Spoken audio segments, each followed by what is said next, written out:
One morning, out of the blue, my father-in-law, who I lived with, passed away. To be honest, since he always ignored me, I didn't feel sad at all. My mother-in-law and Rick went ahead to prepare the venue, and as I was getting ready, I overheard Bob making a phone call in the hallway. I married her out of pity because she couldn't have children. Basically, it was a charity case. I gasped. And yet she's so arrogant and annoying. She's just a housekeeper, but she acts like she's Rick's mother. Then, he chuckled. I'll make her cover the donation for the funeral. With that money, I'll buy you a luxury bag you wanted, right, Moira? He didn't even know I was listening in the hallway, but he kept talking. While feigning calm, my body trembled with anger. I'm going to put an end to this. This guy was not my family or anything. I was going to vent all the frustration I'd been holding back. He was so wrong to think that I would always be obedient to him. My name is Lisa, a 50-year-old housewife.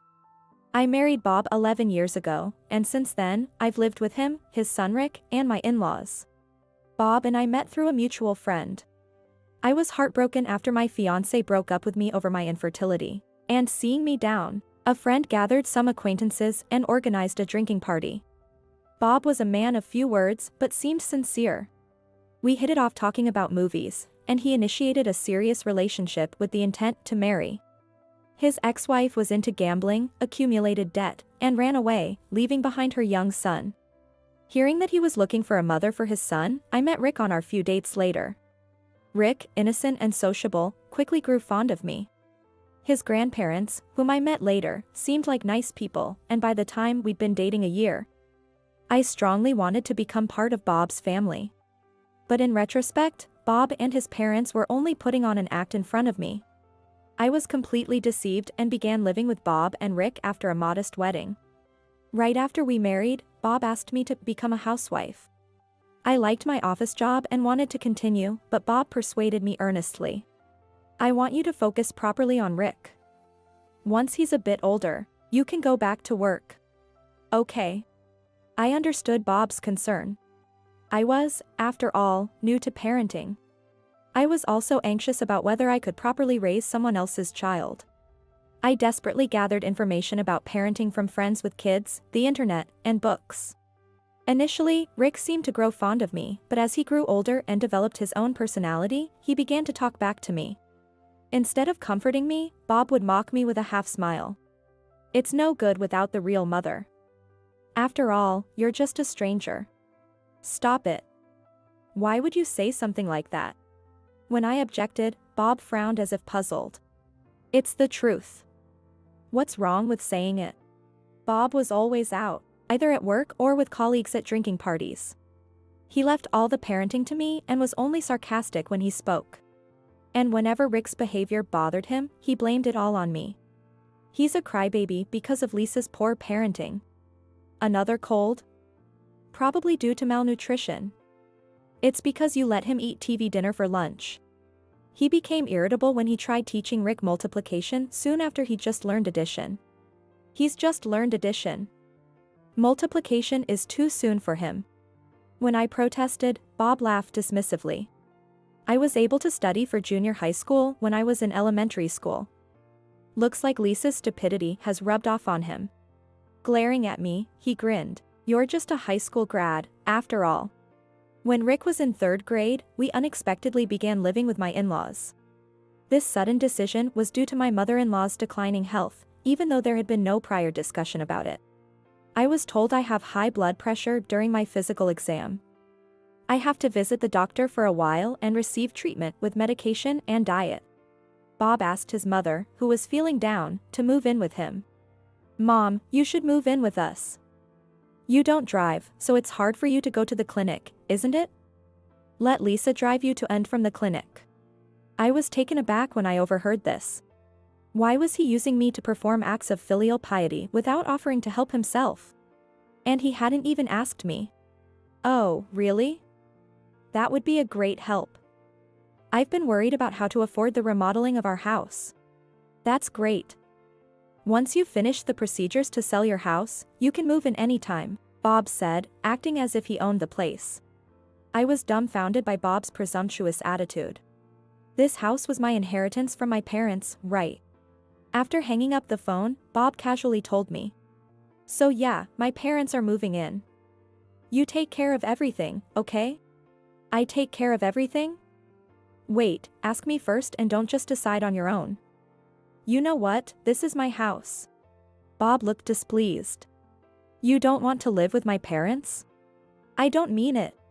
My wife is supposed to take care of her husband's mother, which is quite natural, right? You've got a lot of free time anyway. So at least be useful. My opinions were completely ignored, and soon they moved in with us. Living together, I ended up being bossed around by my mother-in-law. Because of bad weather, or feeling sluggish, or even not in the good mood. She didn't want to go to the clinic for such reasons. Then shall we cancel? Are you fine with my illness getting worse? What a terrible daughter-in-law. If I persistently suggested we should go, she'd snap. You're annoying. Once I finally got her in the car, it was nothing but complaints. Your driving is too rough. Drive safe. Don't drive too slow. Go faster. As soon as we got home, she'd sit on the sofa and start grumbling. I got carsick because of your terrible driving. Why are you so bad at this? She could use the bus that goes right from the nearest stop to the front of the clinic, but she probably thought the fare was too expensive. Not only about doctor appointments, but even at home, she continued to complain. This house is so old-fashioned. Are you sure it's been remodeled? It's not suited for 2 generations living together, it feels uncomfortable. She would say things like this, even though she came barging into my house. Meanwhile, my father-in-law had his own peculiar ways. Though he didn't join in when Bob or his mother criticized me, which made me think he was on my side, it seemed he just wanted to avoid conflict. Blatantly, he never responded to my greetings, and when he had something to ask me, it was minimal, like breakfast? Laundry? He seemed to want nothing to do with me, and when I wondered where he was always off to, it turned out to be either gambling or horse racing. With all that free time, I desperately wished he would drive his wife to her appointments. He should take care of his own wife. Moreover, my mother-in-law was selective about the meals I prepared. My in-laws preferred lightly seasoned, fish-based dishes. But Bob and Rick liked strong flavors, so I had to prepare different meals for them. As if that wasn't hard enough, my mother-in-law was on a low-sodium diet, so I ended up having to make 3 different meals for 5 people. Oblivious to the daily stress this caused me, my mother-in-law continued to complain. The flavor is too bland. I can't eat something this terrible. This must be your way of harassing me. What a sly daughter-in-law. A low-sodium diet inevitably results in blander flavors. Please bear with it. Then, my mother-in-law would go crying to Bob. Bob, Lisa is terrible. My mother-in-law complained, causing Bob to glare. Hey, cook better meals for her, okay? Why don't you cook if you're going to complain? I retorted out of desperation. Oh my. How dare a wife talk back to her husband like that, my mother-in-law exclaimed, her eyes widening. Anyway, please bear with the bland food. Always making excuses for your bad cooking. She forced me to cook meals for the family because she herself was not a good cook. Yet, she never seemed to have a shred of gratitude for me. I gradually became disappointed with Bob, who always sided with his mother. One day, while walking back from shopping, I stopped when I heard my mother-in-law's voice. Curious about the conversation, I was shocked to discover she was talking bad about me to the neighbors. Our daughter-in-law is so defiant. She lives off Bob's salary, yet has the nerve to talk back to us. Does she even know her position she is taking? Really? She just lazes around at home, avoids housework, and dumps all the cleaning and laundry on me. She does nothing. Hidden behind a fence, I was dumbfounded. Since moving in, my mother-in-law hadn't even washed a single cup. It seems you picked a dud with the new daughter-in-law, too. Yes, and it's bad for Rick's upbringing. Bob is one thing, but the grandson is the real victim here. Poor thing. With a tone of pity from the neighbors, my mother-in-law dramatically lamented. See, I'm sensitive, right? I'm stressed out being bossed around by my daughter-in-law. My stomach hurts. You've had it tough. You mustn't push yourself. It all made sense now. No wonder the neighbors had been avoiding me lately. Clutching my fists, I calmed my rage and took a long detour home. That evening, I confronted Bob about his mother's behavior. Don't you think it's too much for her to spread rumors? She was just going along with what the neighbors said. Bob displayed a look of annoyance. You just need to improve your cooking skills. I'm doing my best already. Just try to get along, okay? I was driven by a feeling of helpless anger. Do I have to endure being spoken to like this every day? As Rick entered his teenage years and hit puberty, he naturally began to mock me, having grown up seeing Bob and my in-laws look down on me. He bombarded me with harsh words. Wash my gym clothes by today. I need them tomorrow. Stuffing leftovers into my lunchbox? That's lazy. You're a full-time housewife with nothing else to do, so make it properly. I hate this brand of curry mix. You should know my preferences by now. You're useless. Despite relying on me for everything, he constantly found faults. Incredibly, he even kicked me out of the house when his friends came over. Go away, you're an eyesore. It'd be fine if you were pretty, but having an old lady like you around is embarrassing. This is my house. Don't get cocky. You're on my dad's salary, aren't you? Bob and my in-laws, standing nearby, showed no sign of concern. Fed up, I finally scolded Rick. If you behave like that, I won't take care of you anymore. Abandoning a child's care? That's a failure of a mother. Rick lashed out in anger. Then Bob intervened with a look of annoyance. Lisa, don't react to every word the kid says. It's not wise. I'm correcting him because he's being disrespectful to adults. I protested loudly, seizing the moment to express my grievances. Hey, why don't you get more involved with Rick as a father? I'm providing for the family, isn't that enough? Bob retorted, glaring at me with arrogance. You only get to relax every day because of me. You can't even earn money, so the least you could do is serve my family. He yelled at me loudly. Otherwise, there's no reason to keep you around in this house. If you don't like it, we can get a divorce. I'll throw you out right now. You're a failure who can't even have kids. I felt like crying. He was a man who could say such terrible things with no hesitation. Behind Bob, Rick and my mother-in-law looked at me with malicious grins. Then I'll start working. I can contribute to society too. Working from home should be fine, right? Who would even hire you? If you slack off on the housework, I'll make you quit right away. After such exchanges, I decided to start working from home. Having worked in sales administration until a few years ago, I was skilled with computer tasks. I registered with a crowdsourcing company, and as I built my track record, I eventually started receiving constant requests.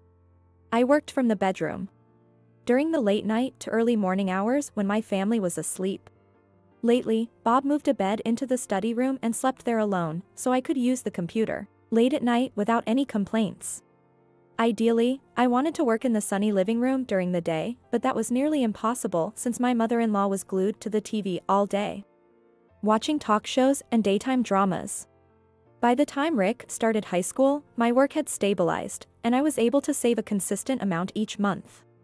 One morning, as usual, my mother-in-law went to wake up her husband and came down to the kitchen looking horrified. While I was preparing breakfast and Bob and Rick were drinking tea at the dining table, she trembled as she spoke. He's... What? We all rushed to the bedroom where we found my father-in-law had passed away in his sleep. It was chaos after that. Bob took over for the panicked mother-in-law, calling their family doctor to issue a death certificate, arranging the funeral with the funeral home, and handling all the other official procedures. Seeing my usually assertive mother-in-law in a dazed state, I felt a bit of pity. But that feeling was quickly blown away. Watching me continue with cleaning, laundry, and meal preparation as usual, my mother-in-law sneered nastily. How can you be so nonchalant after everything father did for you? Don't you have a heart? As I was setting the plates on the table, I looked at my mother-in-law with disdain and sighed quietly. I could say this confidently. I have never once felt taken care of by my father-in-law since getting married. Being around him always made me feel like I was ignored out of existence, which was unpleasant. So, although it felt strange that he was suddenly gone, but I didn't miss him in the slightest. Well, as a daughter-in-law, I'll attend the funeral and fulfill my duty. With that thought, I went upstairs to the closet to get my morning clothes and prepare my bag and accessories. Rick and my mother-in-law left the house a little ahead of us, saying they were preparing for the ceremony. As I was going down the stairs in my morning clothes, I heard Bob's voice. It seemed he was talking to someone on his phone. Yeah, my dad suddenly. So, I've been really busy. I'll be a bit late seeing you tonight. Sorry, I know today is our special day, though. I felt uneasy. Despite appearing sorrowful in front of his mother, his voice was too cheerful for someone whose father had just passed away. What? You're asking why I married such a boring woman? Bob laughed as he explained on the phone. I married her out of pity because she couldn't have children. Basically, it was a charity case. I gasped in shock. And yet, she's so arrogant and annoying.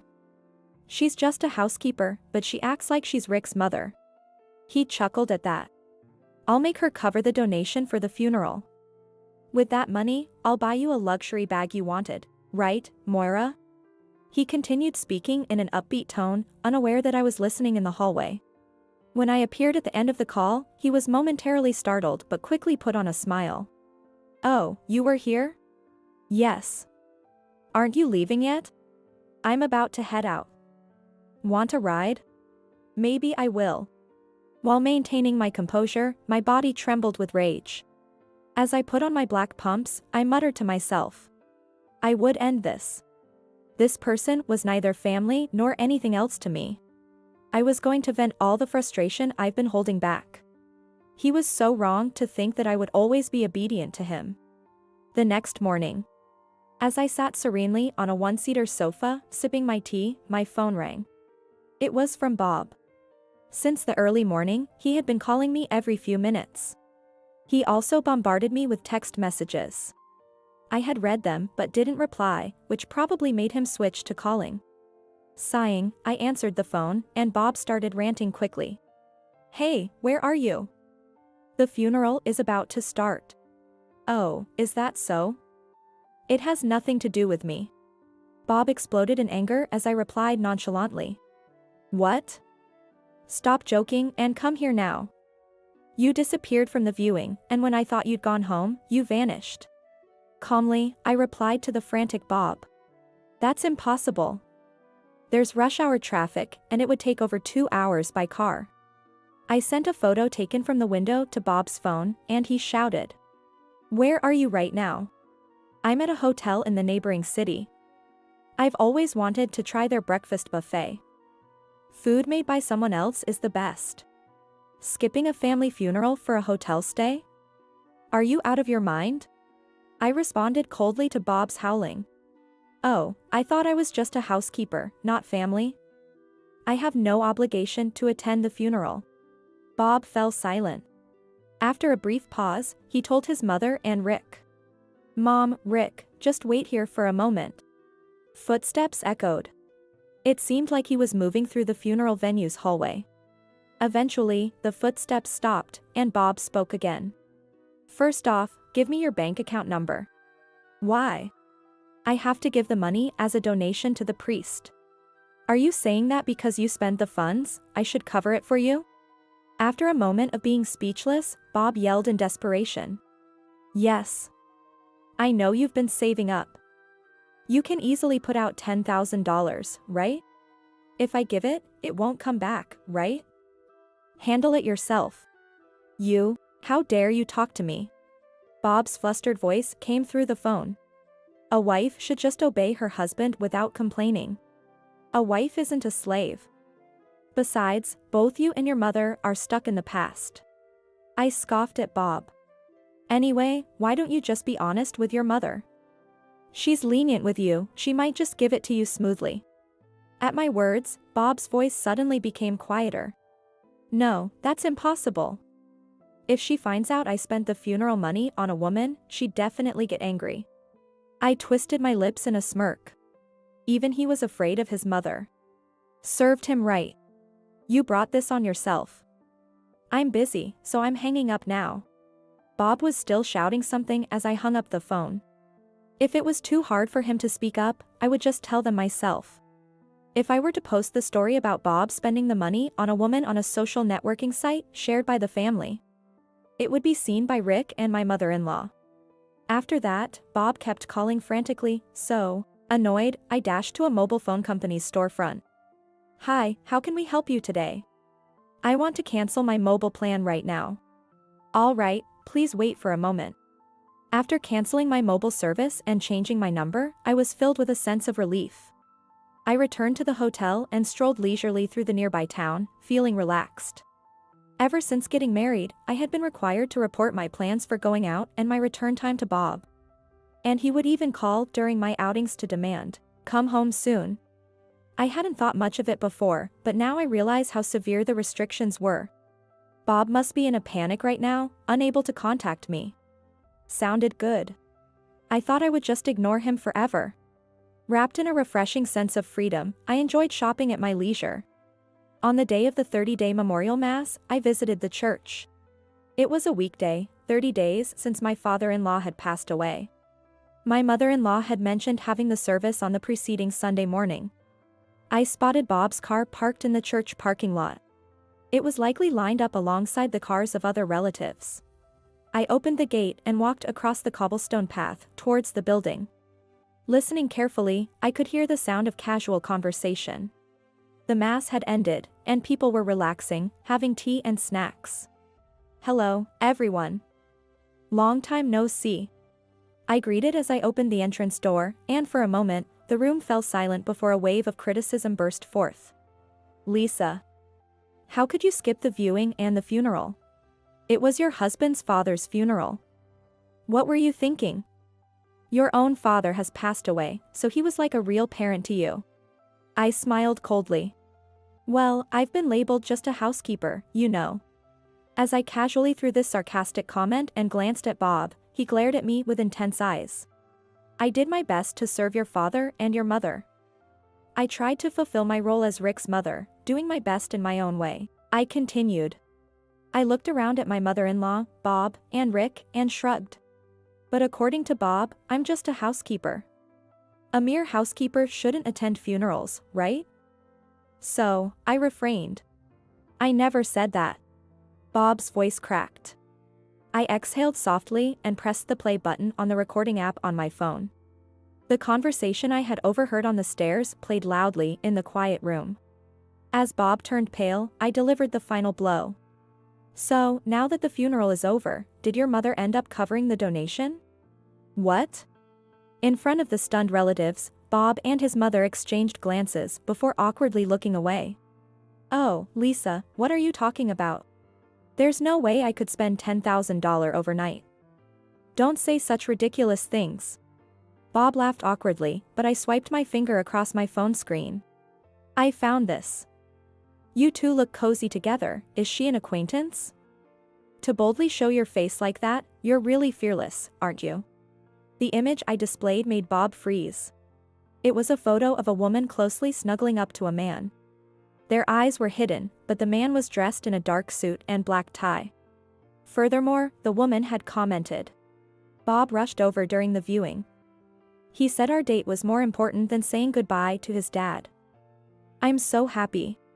He bought me the $10,000 bag I had been nagging him about at the luxury shop." Cute, isn't it? As Bob tried to snatch the phone from me, I pushed his hand away and held it high for the other relatives to see. "I searched all over social media for Moira, who you mentioned. Surely, it's not a coincidence that all this matches up, and she's not a stranger. Right?" Seeing no way out, Bob's face wore a frightened expression and he fell silent. Even Rick, who usually sides with his father, was at a loss for words. The relatives all at once began to criticize Bob. "So you left the viewing to go see your mistress? Unbelievable." The relatives who had been silent so far couldn't hold back any longer and started shouting. "So you bought a luxury bag with the funeral donation? You rushed out before the funeral started to withdraw money from the bank, didn't you? What a disgraceful son." "Shut up. It was our first date in a month. And since Mom covered the money, it's all settled, right?" Bob defiantly retorted. The date was more important to me than the funeral. It would be a big problem if I stood her up and got dumped. Cut me some slack. Even his mother was shocked. Bob. What are you talking about? Oh, isn't it nice to be honest? Smiling, I then showed Rick's bank statement, which I had brought from home, to everyone to see. With such brazen cheating and saying it's more important than his own father, it's no surprise he'd dip into his son's savings. Rick, peeking at the statement, suddenly wore a look of despair. It's empty. This can't be true. He turned to Bob, accusing him furiously. Did you dip into my savings, Dad? You're the only one who knows the PIN. You knew I had been saving my allowance since Mom was around, right? Bob, shamelessly grinning, responded. Well, I tried to use Lisa's money, but I couldn't figure out the PIN. You sure had saved up quite a bit. That's my boy. Don't joke around. Is that what a father does? Rick screamed, tears in his eyes. I don't want to call you my father anymore. I'm cutting ties with you right now. Bob's mother tried to calm the enraged Rick. Rick, you have to forgive him. Thanks to your father, we have a good life every day, don't we? Why don't you give a little to your father? My money was probably given to his mistress, too. It's okay to give gifts, but use your own money. Why are you messing with my money? Rick voiced a completely reasonable question. And the same goes for Grandpa's donations. You usually mock her so much that it makes no sense to ask her to pay for it. Just pay that much yourself. You can't pay for it because you don't have any money. I said, chuckling while looking at Bob. Judging from your social media, you've been giving her expensive gifts every time you meet. The reason you divorced your previous wife was also because of you having an affair, right? When I pointed this out, Bob and his mother grimaced in silence. From Rick's reaction, it seemed he had been kept in the dark. What a nasty woman. Did you even research the cause of the divorce? I sneered at Bob, who looked uncomfortable. I thought I'd hear about your past, so I contacted your best friend through an acquaintance, and boy did I get some juicy stories. Just then, I received a message on my phone, so I stood up. Excuse me for a moment. I'm going to pick up a guest. After excusing myself from his relatives, I walked out of the dressing room to the church entrance. When I returned with a couple, Bob gasped. Hi, Kevin, and even Moira. Sorry, Bob. Kevin found out about us.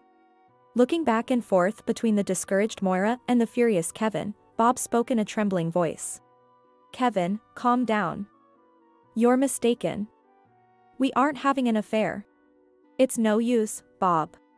I spoke with a look of disbelief. Kevin, I found the messages between Bob and Moira on his phone. I even hired a detective agency to investigate thoroughly. Oh. So there's no escaping this. Kevin glared straight at Bob with bloodshot eyes. Even though you have a bad track record with women, you were my best friend and I trusted you. I can't believe you secretly met her in a hotel the day after we went drinking. And you kept sneaking into my house while I was away on business trips, didn't you? With a vein throbbing in his temple, Kevin shouted resentfully. I should have never introduced you to her. But... Right? Moira and I, it was fate that we met. Bob grinned mischievously. I'm more suitable for Moira than you are. Ha. Stop talking nonsense. That's ridiculous, isn't it? Bob pursed his lips.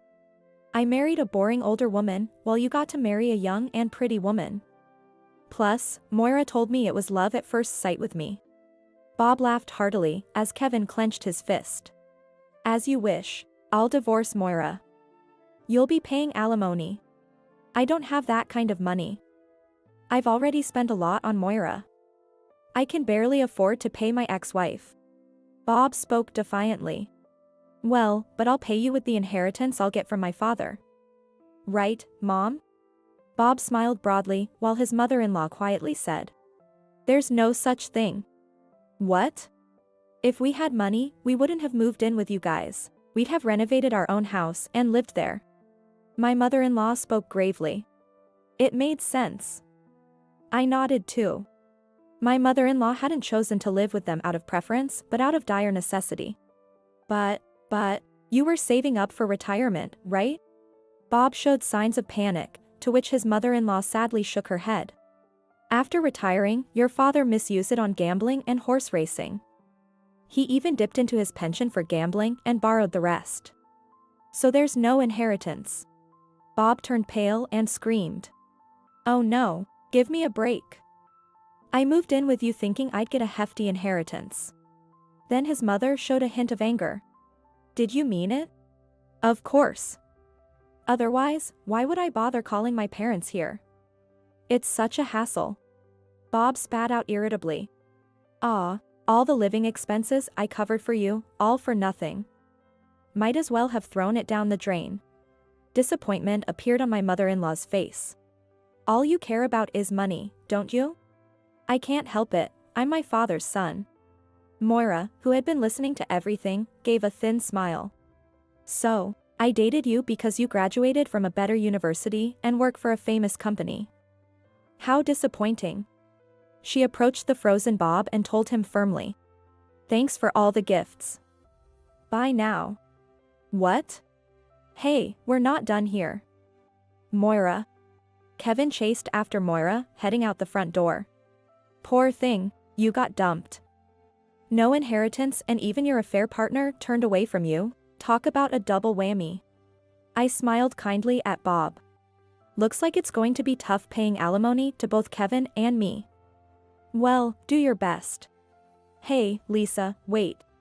As I was about to leave, Bob arrogantly tried to stop me. How are you going to live after we divorce with your low salary? I don't really need a divorce. If you do the housework, I might let you stay in the house as before. I exploded in anger at Bob's arrogance. Enough. Who do you think you are? Normally quiet, I raised my voice, and Bob, along with Rick and my mother-in-law, were all shocked. This is my house, isn't it? I'm the one letting you three stay there. And for the record, the only reason the house functioned was because I did all the housework. Can't you even understand that? Lisa, calm down. You've ridiculed me endlessly, but if you can't understand even that, it speaks volumes about your intelligence. As I scoffed at Bob, the relatives began to chuckle softly. I've been offered a full-time position at the company I used to work for. I can make it on my own. You should be more worried about yourself. Drowning in debt. That's right, Dad. We're the ones in real trouble. Rick tried to stop me in a panicked tone. Come on, we're family. If you become a full-timer, put some of your salary into the household.